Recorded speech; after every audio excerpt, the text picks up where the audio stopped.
Hello, my name is Ian Alden. I'm an associate attorney here with Law for Small Business. I'm here to talk to you today about the benefits of a long neglected corporate entity, the C Corporation.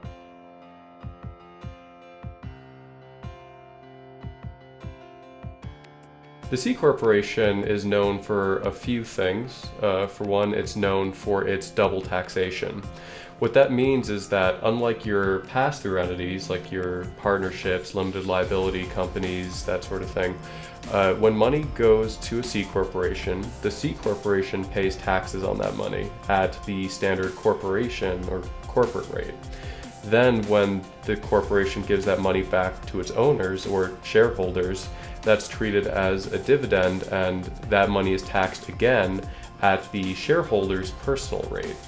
For a long time, this double taxation made C corporations very disfavored in the corporate world, because obviously you don't want to pay that much more tax when you can get around it by using a pass-through entity.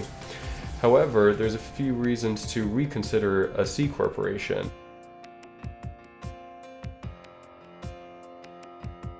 One is the new tax rates included with the 2017 tax reform. It used to be corporations were taxed at a top marginal rate of 35%, which when you stack 35% onto your personal tax rates, which can be as high as 39%, that's clearly a lot of tax. But now Congress has lowered that tax rate to 21% for corporations.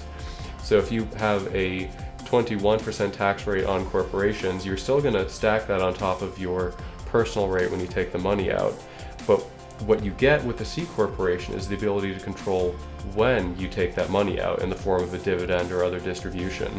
So let's say if you have made a certain amount of money yourself in a given year, and you don't want to get any more this year because it's going to be taxed at a higher rate. It's going to bump you up into a higher marginal rate for your own income. What you can do if you own a C corporation is leave that money with the C corporation. It's already been taxed at the corporate level, so it doesn't matter if it sits in that account for a month or 6 months. You can then, at the beginning of the following year, take that money out and it's taxed at your lower marginal rates.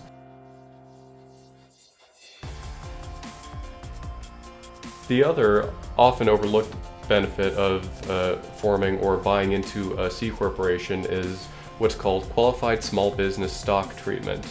That is to say, let's say you buy part of a C corporation, you buy some shares directly from the C corporation, whether that's through you starting it or through you buying into an existing company. If you get your shares directly from the company, and the company is worth less than $50 million after you have acquired those shares by putting money or property into the company, you have what's called qualified small business stock. If you sell that qualified small business stock after 5 years, the IRS lets you exclude up to 50% of the gain from that sale, meaning you get a huge tax advantage at the time you sell that interest.